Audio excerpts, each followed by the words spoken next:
سلام و درود خدمت شما عزیزان. دوباره اومدیم با یه ویدیو ردیدی دیگه از چنل من. خیلی وقت نداشته بودم، خودم هم دارم تنگ شده بود واسه ویدیوهای ردیدی که میذاشتم، آموزشاتشون.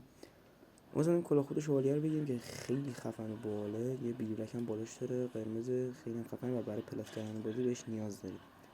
خیلی زیباست، ولی به زیبایی حتی تو مورگان نمیرسه، ولی خب واقعا خوبه. من کلی هست که به شخصا ازش استفاده میکنم و خیلی زیباست. و بریم سراغ مکان بعدی و آموزش بعدی.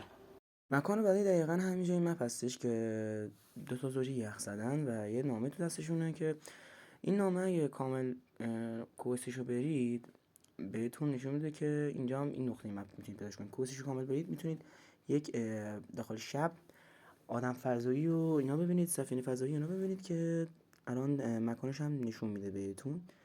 اینجا ما این نقشه رو که از دست این دو زوج یخ زده که از سرما مردن برداریم، میتونیم اون مکان رو ببینیم. حالا خودتون برید بردارید و فکر کنم پارتی با باشه، ولی نه، یه پارته همینجاست.